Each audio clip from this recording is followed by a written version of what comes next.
sommes de retour en direct dans cette dernière édition de l'exercice 2024. Je vous remercie beaucoup, si vous nous rejoignez à l'instant, je vous remercie beaucoup pour votre fidélité. Et puisque vous êtes fidèles, vous savez que désormais c'est l'heure de retrouver le point stratégique d'Éric Galliègue. Bonjour Éric. Bonjour Louis-Antoine. Merci beaucoup Éric d'être avec nous ce matin, comme tous les vendredis. Vous êtes directeur de la recherche chez FI Advisor Valcan, avec nous pour nous expliquer comment l'actualité impacte l'évolution des marchés financiers. Avant de rentrer dans le détail de l'actualité que vous avez sélectionnée pour nous, quel est le bilan de la semaine écoulée qui va, je le rappelle, du jeudi au jeudi?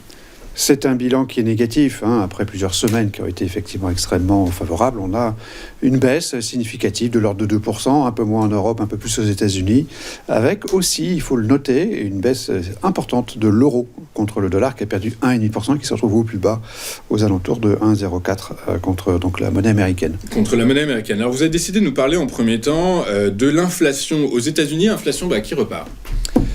Oui, l'inflation repart modérément, on le voit sur le graphique, on a atteint un point bas à 2,4, on est passé par 2,6, on est maintenant à 2,7, donc c'est pas la fin du monde, mais on s'éloigne quand même un petit peu du fameux 2% qui est un petit peu stupide, d'avoir une convention pure comme ça à 2%, mais c'est quand même l'objectif de la Fed, et elle a fait sa réputation sur ça, donc il y a un vrai souci là-dessus, et en tout cas, effectivement, on ne peut que constater qu'on n'est pas à 2, que le PPI lui aussi a monté un petit peu, les prix de la production, que le core inflation rate, donc le vrai taux d'inflation, en fait, en dehors des variables les plus volatiles de l'indice des prix, progresse aussi. Donc, on est entre le PPI et le core entre 2,5 et 3,5, ce qui est quand même beaucoup, et qui, en plus, en dynamique, est en train d'augmenter. Donc, effectivement, c'est un vrai souci pour les États-Unis, me semble-t-il, que ce niveau d'inflation qui continue à progresser. Et c'est la raison pour laquelle Jérôme Powell a revu, ses perspectives de resserrement monétaire pour 2025. La deuxième actualité de la semaine qu'on a sélectionnée, c'est bien sûr la conférence de presse de Jay Powell, et donc le phénomène, le fait qu'il revient sur le nombre de baisses de taux en 2025. Voilà, sur la détente monétaire telle qu'elle était anticipée par le marché, et donc on s'attendait un petit peu moins, mais pas à ce que ce soit aussi fort, puisque les membres donc, du Federal Open Market Committee anticipent désormais 2 baisses de taux pour l'année prochaine, contre 4 anticipées, donc on n'en a eu que 3 depuis le début de la baisse des taux, donc ça signifie qu'on n'est pas dans une chute des taux telle que le marché l'imaginait, et donc effectivement c'est une mauvaise nouvelle, toutes choses égales par ailleurs. Effectivement, mauvaise nouvelle pour les marchés financiers qui ralentissent en tout cas. Depuis 2 jours, on va zoomer maintenant sur l'actualité française. L'actualité française, les instituts un à un revoient à la baisse les prévisions de croissance pour 2025. Alors oui, c'est pas une nouveauté.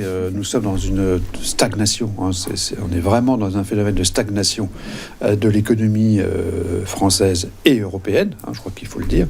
On a le même phénomène en Allemagne, où là on n'est pas à 0,9, on est à 0 depuis 2 ans. Faut le souligner aussi. Mais en tout cas, voilà, c'est une mauvaise nouvelle. On est passé de 1,2 à 0,9 d'après les prévisions de la Banque de France. 1%, faut rappeler que c'est quand même très très bas. Donc 0,9, c'est pas intéressant du tout. Et surtout, on a une décélération par rapport à 2024.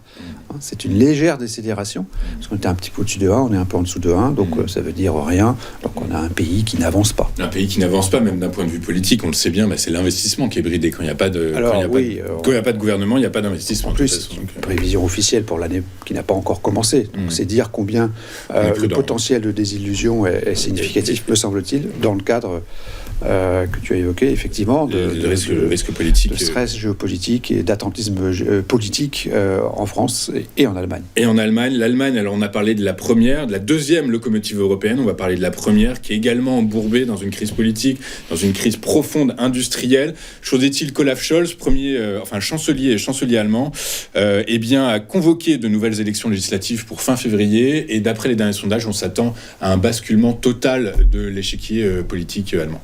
Oui, il a demandé donc la confiance au Bundestag qui lui a refusé, et donc effectivement c'était le but. Le but recherché, c'était de rebattre les cartes politiques avec effectivement tout le stress qu'on peut imaginer avant ces élections qui vont avoir lieu dans 2 mois.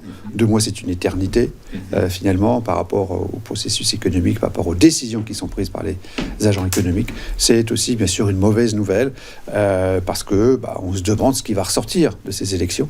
On espère tous qu'il y aura une forme de coalition, où il y aura je dirais, un pouvoir relativement fort et stable qui permettra de guider l'Europe face effectivement à l'épouvantail Trump. L'épouvantail américain. Alors, je me permets une petite chose. Vous dites 2 mois de campagne. Nous, c'était 15 jours. Hein. Donc, voilà, c'est le temps. Ils vont avoir le temps de discuter, de présenter leur programme. Outre-Rhin, c'est la dernière actu, si je ne me trompe pas. Quel est, donc, du coup, comment matérialisez-vous, arithmétiquement parlant, ces actualités La synthèse est négative. Hein. On est à -4. On termine mal l'année. -4, c'est pas bon avec ces mauvaises nouvelles d'origine donc monétaire, économique et politique. Donc -4, c'est bien sûr pas bon pour notre mesure générale donc du risque. Comme par ailleurs, on a aussi eu un affaiblissement, je dirais, du price momentum, de la dynamique des prix en tant que tel.